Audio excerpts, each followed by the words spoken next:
It's difficult to recall when a WWE superstar has been as over as Becky Lynch, with the man undeniably being the promotion's biggest star. To quote an old cigarette ad that used to say, "You've come a long way, baby," as Becky Lynch had to undergo some bad booking and bizarre gimmicks before she hit the big time. With that in mind, here are 10 things the WWE would like you to forget about Becky Lynch. Are you ready?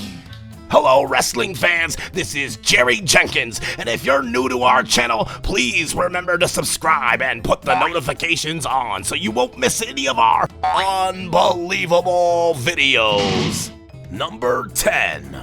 Her days as an Irish dancer. Anyone who doubts the WWE Creative team is an oxymoron needs to look no further than the so-called gimmick they gave Becky Lynch when she debuted in NXT. Falling back on professional wrestling's tradition of breaking down a person's essence to their national identity, Ireland's Becky Lynch danced an Irish jig because, as we all know, all people from Ireland either like to dance and or fight. See Dave Finlay's days as the Belfast Brawler in WCW and his endless fights in the WWE, including his running around with a leprechaun by the name of Hornswoggle and carrying a shillelagh. Yes, Lynch's 2014 NXT debut saw her giggling dance moves get a review in the form of a clothesline from Summer Rae,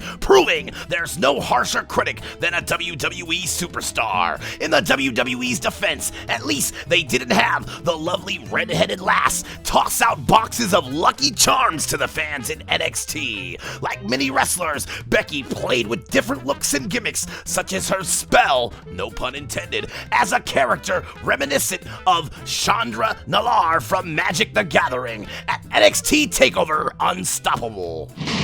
Number 9. The WWE tried to cover up her accent.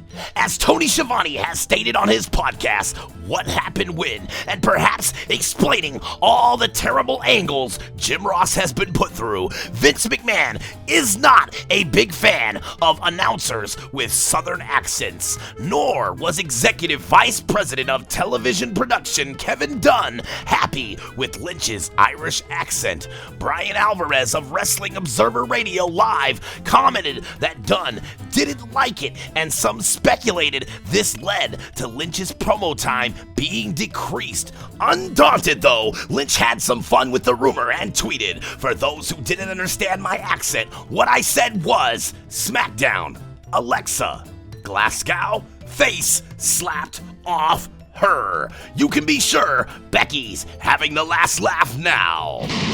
Number 8. She was in a faction that shared a name with an adult film.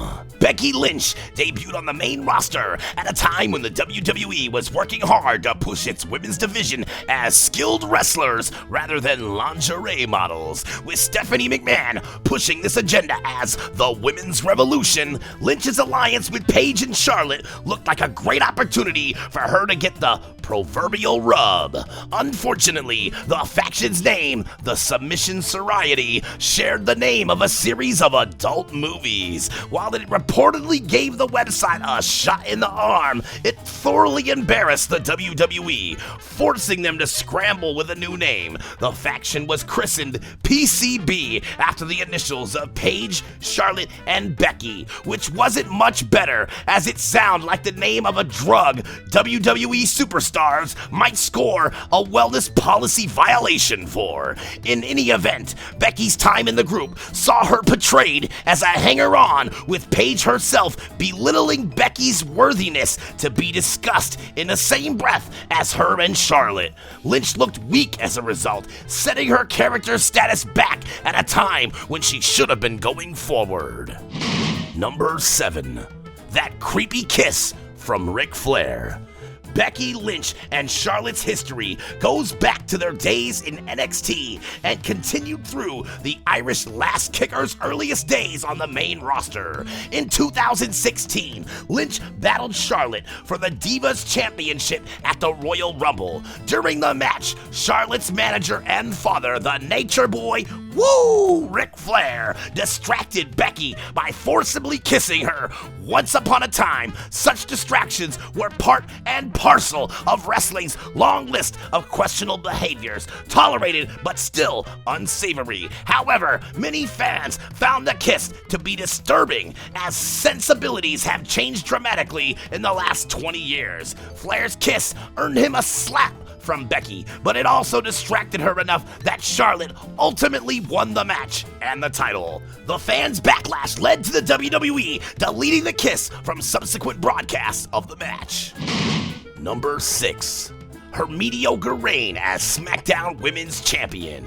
After being drafted to Smackdown in 2016, Becky Lynch set her sights on the Blue Brand's new Women's Championship. Lynch squared off against Carmella, Naomi, Alexa Bliss, Nikki Bella, and Natalya in a six-pack challenge to become the first champion. Becky's run was uneventful and saw her drop the belt in less than 3 months later to Alexa Bliss in a tables match at the December's TLC pay-per-view.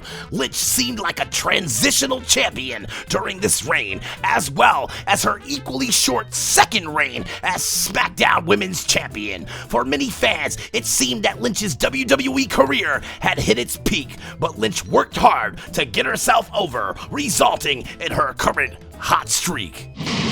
Number 5. Her days as La Lucha Tora. After dropping the belt to Alexa Bliss, Becky Lynch employed the unorthodox tactic of assuming a new identity as the mysterious masked grappler known as La Lucha Tora. La Lucha Tora challenged SmackDown Women's Champion Alexa Bliss during an episode of SmackDown, defeating Little Miss Bliss in a non-title match. Afterwards, La Lucha Tora unmasked, revealing she was Becky Lynch. The convoluted storyline seemed unnecessary and had fans wondering why Becky had gone to such lengths after just dropping the title to Bliss.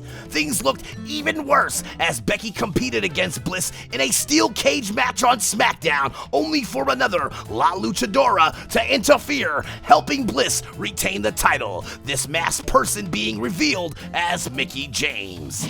Number 4. Her awful appearance at WrestleMania 34. Before fans of the man, or the man herself for that matter, lock us in an armbar, we think Becky did a great job at the first ever Women's Battle Royale last year at WrestleMania 34. The problem wasn't her performance, however, but the way the former Women's Champion was booked during the event. Becky competed against 19 other superstars, but was the 12th person eliminated, leaving the match to focus on Bayley's efforts to come out ahead. Lynch seemed an afterthought in the match, as did the Battle Royale itself, which aired during the WrestleMania pre-show. Number 3.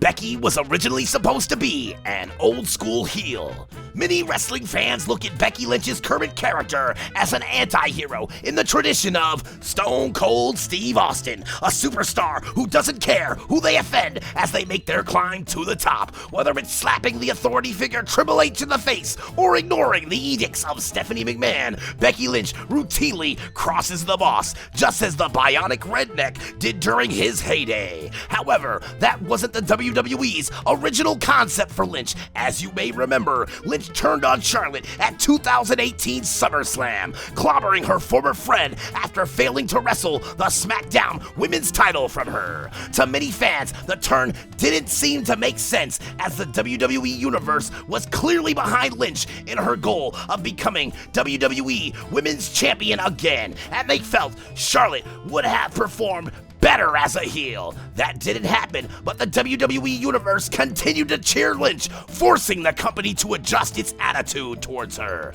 with announcers suddenly admiring her guts and grit. To its credit, the WWE is being looser with its booking of Lynch, allowing the fans to choose who they cheer and boo, although you can be certain Vince McMahon wishes the WWE Universe did as he wanted. Number 2. She wasn't wrong about Charlotte. Have you ever exposed someone as a phony, only for people to ignore you until they too found out that person was a fraud? Turns out, poor Becky knew what everyone else should have known all along. Charlotte Flair is a self-centered wrestler who's willing to do anything to get and stay at the top. Following her heel turn, Lynch bemoaned her status as Charlotte's sidekick and how Charlotte twisted their so-called friendship to keep Lynch away from the Women's Championship. Although Charlotte was a babyface during the early portion of her feud against Lynch, the fans booed her, cheering the man instead. Eventually, the WWE turned Charlotte heel during her non-title match against the Raw Women's Champion Ronda Rousey at 2018's Survivor Series. It may be cold comfort, but Lynch was right about Charlotte. Another reminder why the WWE Universe should listen to her.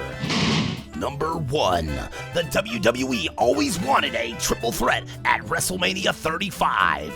Ronda Rousey's time in the WWE has been well booked, with her undefeated streak creating an aura of invincibility that leaves fans wondering who might defeat her. Last year's Survivor Series match between Becky Lynch and Rowdy Ronda had fans excited about how the man would fare, but Nia Jax's wayward fist knocked Lynch out of the match, leaving fans to wonder if and when Lynch would face Rousey. After Lynch won this year's Women's Royal Rumble, she immediately chose Rousey as her opponent for WrestleMania, with fans eager to see a one-on-one battle between the two hottest acts in the women's division and arguably the entire WWE. Nevertheless, the WWE is going with an angle that seems to be headed for a triple threat match between Becky Lynch, Charlotte, and Ronda. This has been the WWE's plans for some time, and while they'd like to have you think otherwise, it's been in the works for months. An undeniable superstar, Becky Lynch could conceivably become one of the greatest superstars in WWE history. However, like any great star, there are some not so memorable moments the WWE would rather have the fans forget about ever happen. Just as Steve Austin's later mega success caused fans to ignore his ringmaster days, it seems likely Becky Lynch's less memorable moments will be the last thing on fans' minds. That was awesome! That was awesome! I'm JJ Jerry Jenkins. Thanks again from all of us here, and don't forget to like and subscribe to the channel for more unbelievable wrestling news and lists just like this.